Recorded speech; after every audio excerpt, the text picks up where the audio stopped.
Right بھی کریں گے. ٹھیک ہے بیٹا, ہم نے اس حمد کے الفاظ معنی لکھ لیے. اب میں آپ کو اس کی جو ہے تشریح کراتی ہوں, جو کہ آپ پہلے بھی کر چکے ہیں. تو ریویژن کے طور پہ میں آپ کو مختصر سی آپ کو اس کی تشریح کرواتی ہوں تاکہ آپ کی دہرائی ہو جائے. ٹھیک ہے بیٹا, ہمارے پاس پہلا شعر آ رہا ہے, دیکھیے گا. جو چیز خدا نے ہے بنائی, ظاہر اس میں ہے خوش نمائی. اس شعر میں شاعر اسماعیل میٹھی اللہ تعالیٰ کی قدرت کو اس طرح بیان کر رہے ہیں کہ اللہ تعالیٰ نے کائنات کی جو چیز بھی بنائی اس میں خوبصورتی ہی خوبصورتی جھلکتی ہے, نظر آتی ہے. ٹھیک ہے, ہمارے پاس اگلا شعر آ رہا ہے. کیا خوب ہے رنگ ڈھنگ سب کا, چھوٹی بڑی جس قدر ہیں اشیاء.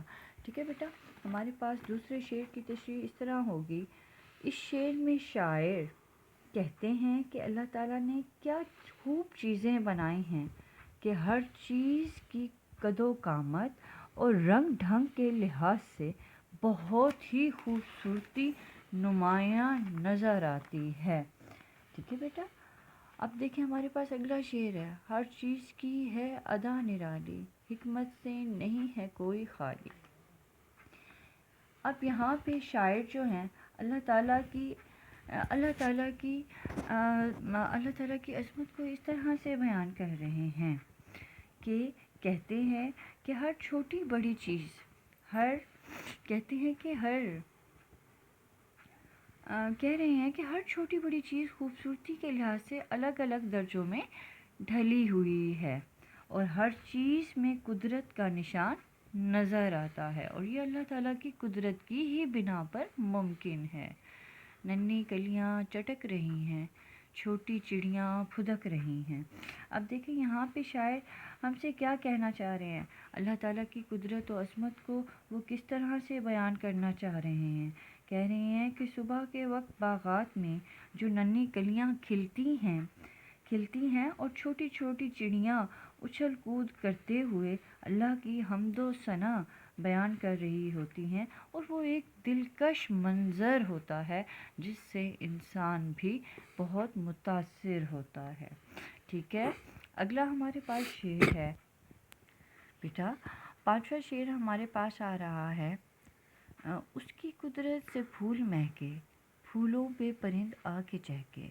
اس شعر میں شاعر اللہ تعالیٰ کی قدرت کی نشانی کو اس طرح سے بیان کر رہے ہیں کہ پھول جب مہکتے ہیں تو ان کی خوشبو سے پرندے بھی بہت متاثر ہوتے ہیں اور ان پر آ کر چہکتے ہیں, اچھل کود کرتے ہیں, اور یہ صرف اور صرف اللہ تعالیٰ کی قدرت کی بنا پر ہی ممکن ہے, کیونکہ وہ اللہ تعالیٰ کی حمد و ثنا بیان کر رہے ہوتے ہیں.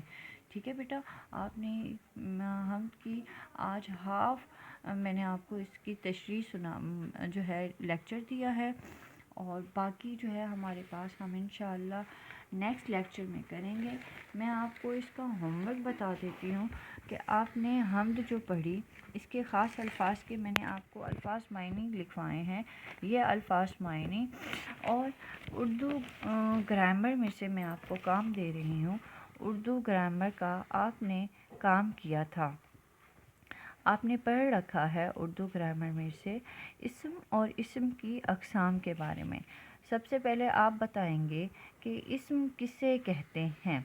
ٹھیک ہے, اور آپ جانتے ہیں کہ کسی شخص, چیز یا جگہ کے نام کو اسم کہتے ہیں.